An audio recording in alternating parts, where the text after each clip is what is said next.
السلام علیکم۔ S D grammar school جماعت ہفتم، مضمون اردو، سبق نمبر 6، عنوان کہانی بادشاہ کون۔ بچوں صفحہ نمبر 34 کھولیے، سبق کی بلند خوانی کیجیے اور ایک صفحہ خوش خطی کیجیے۔ یہ خلاصہ اپنی کاپی میں تحریر کیجیے۔ خلاصہ: اس سبق میں پھل فروش کی دکان پر بہت سارے پھلوں کے درمیان جب میٹھے اور رسیلے آموں کا ٹوکرا لا کر رکھا جاتا ہے تو ایک بڑا سا آم گردن اکڑا کر اپنے دوسرے پھل ساتھیوں سے کہتا ہے کہ اب میں بازار میں آ چکا ہوں، اب تم سب کی چھٹی، کیونکہ میں پھلوں کا بادشاہ ہوں۔ آم کی دیکھا دیکھی دوسرے پھل بھی، جن میں انار، اناناس، تربوز، چیری، خربوزہ، امرود، کیلا، سیب، آڑو، خوبانی، ناشپاتی، نارنگی اور پپیتا ایک دوسرے سے سبقت لے جانے کی کوشش کر رہے تھے اور خود کو پھلوں کا بادشاہ قرار دے رہے تھے۔ آخر میں بی کھجور نے فیصلہ کیا کہ تمام پھلوں کو اللہ تعالیٰ نے کچھ نہ کچھ خوبی عطا کی ہے، اس لیے ہمیں اللہ کا شکر ادا کرنا چاہیے اور اپنی انفرادی خصوصیات کو دوسروں کی بھلائی کے لیے استعمال کرنا چاہیے۔ درج ذیل الفاظ کے معنی کاپی میں تحریر کیجیے۔ الفاظ: تکرار، معنی: جھگڑا، اپنے منہ میاں مٹھو بننا، اپنے منہ سے اپنی تعریف کرنا، نام بڑے اور درشن چھوٹے، زیادہ شہرت اور حیثیت کم ہونا، یہ منہ اور مسور کی دال، اس منہ سے شیخیاں بگھارنا مناسب نہیں، تلملانا، بے چین ہونا، تڑپنا، چیونٹیوں بھرا کباب، جھگڑے کی چیز،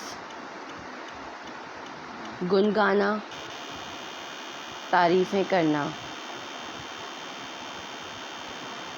نامزد کرنا، مقرر کرنا، موسوم ہونا، مقدم، برتر، پہلا، افضل، طبی نقطہ نظر، ماہرین صحت کی رائے کے مطابق صحت کو اصلی حالت پر لانے کے علم کی باریکی کے لحاظ سے، راگ الاپنا، اپنی بات کہنا، اپنی بات بار بار دہرانا، پاٹدار آواز، اونچی آواز، گرجدار آواز، شیر و شکر ہونا، ایک جان ہو جانا، باہم مل کر رہنا۔ سرگرمیاں: سوال جواب۔ سوال نمبر 1: پھلوں کے درمیان تکرار کس وجہ سے ہوئی؟ جواب: پھلوں کے درمیان تکرار اس وجہ سے ہو رہی تھی کہ وہ ایک دوسرے کو بتا رہے تھے کہ میں پھلوں کا بادشاہ ہوں۔ سوال نمبر 2: آپ کے خیال میں سب سے اچھے دلائل کس پھل نے پیش کیے؟ جواب: میرے خیال میں سب سے اچھے دلائل کیلے نے دیے تھے۔ سوال نمبر 3: چند ایسے پھلوں کے نام لکھیے جو اس کہانی میں موجود نہیں ہیں۔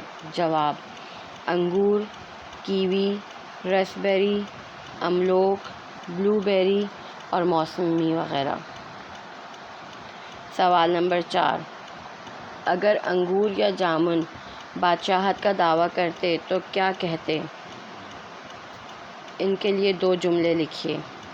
جواب: انگور کہتا کہ فوائد کے لحاظ سے میں تم سب سے بہتر ہوں اور بہت زیادہ میٹھا بھی ہوں، جبکہ جامن کہتا کہ ذائقہ میرا بھی بہت اچھا ہے اور میں ذیابیطس کے مریضوں کے لیے بہت فائدہ مند ہوں۔ کتاب کا کام: سبق کا مرکزی خیال کاپی میں تحریر کیجیے۔ صفحہ نمبر 38 میں سوال نمبر 8 کاپی میں مکمل کیجیے۔ قواعد کا کام: صفحہ نمبر 38 میں سوال نمبر 4، 5 اور 6 کاپی میں قواعد کے حصے میں کیجیے۔ صفحہ نمبر 38 میں سوال نمبر 7 کارڈ شیٹ میں مکمل کیجیے۔ بچوں، ہمارا آج کا عنوان یہیں پر اختتام پذیر ہوتا ہے۔ اگر آپ کو اس سبق کے حوالے سے کسی بھی قسم کا کوئی مسئلہ ہو تو آپ مجھ سے اسکول میں کانٹیکٹ کر سکتے ہیں۔ تب تک اپنا بہت خیال رکھیے۔ اللہ حافظ۔ Stay home, stay safe.